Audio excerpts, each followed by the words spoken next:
All right, and our final storyteller tonight, the topic that she won was tests. Tests, that was a really good topic. Let's hear it for Lily Berman, everybody. Our final storyteller, Lily Berman.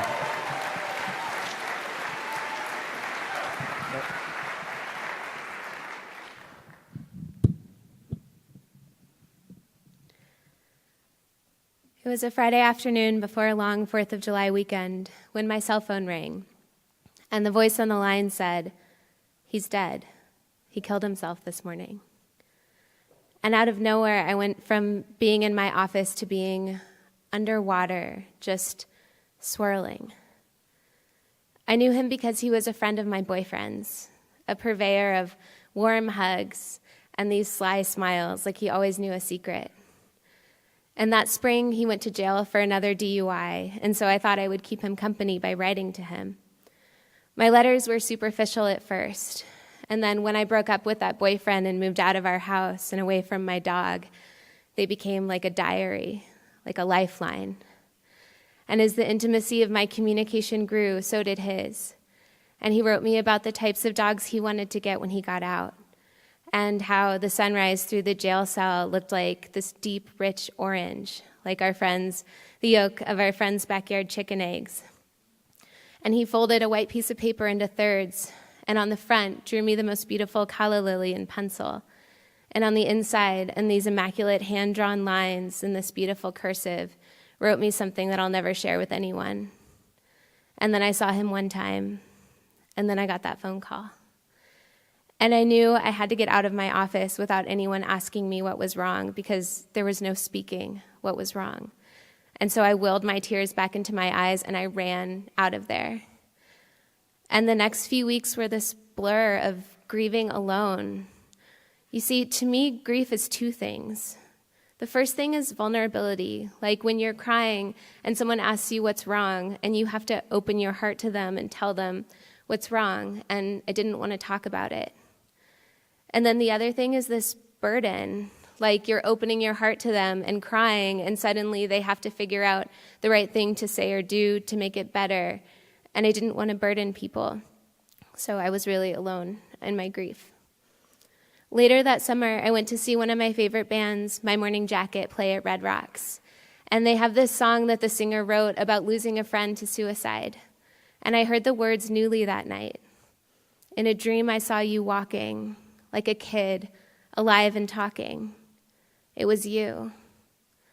And there was something about the anonymity of those thousands of people staring through the darkness at the light of the stage, like this moth, that just had me plant my feet and open my palms and let my tears for the first time pass my cheeks and brush my shoulders and then my knees, making their mournful descent all the way to the ground. I was just this river of grief. But I wasn't underwater anymore.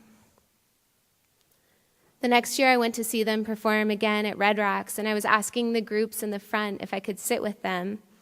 And the group that said yes contained a familiar face, the guy who played McLevin in the movie Superbad, which is not particularly relevant to the story, except that when the girl sitting beside me wearing this crisp black, who had flown in with him from LA for the show, said that she was going to hang out with the band afterwards, I believed her.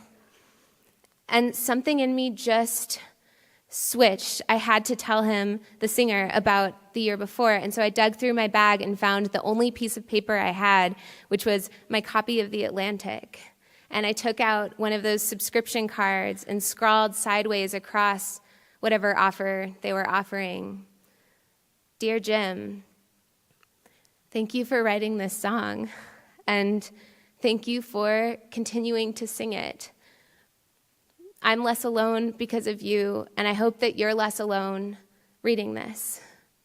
And I signed it with my name and my email address, and then I turned to this girl and realized that there's no way she's passing this note along to this musician unless I tell her what it is. And so I told her a little bit about what had happened the year before, and I passed her the note.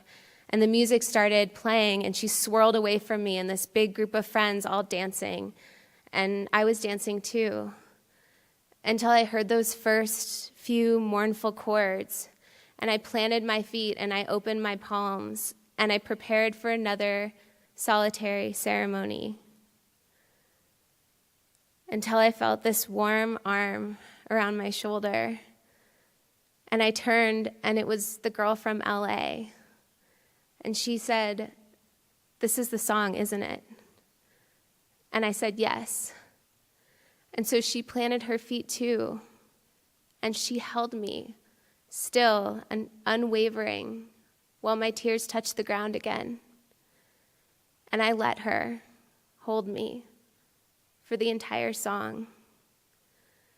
And it was so moving. I just gave her the warmest hug afterwards, and she swirled away again. A few weeks later, she sent me an email. She had gotten my email address off the note. And they hadn't hung out with the band that night, but she had passed my note forward to someone who's a friend of the singer. And it was in fate's hands now. And I like to think that he read it, and he smiled to himself, thinking about how we transform grief when we share it. Thank you.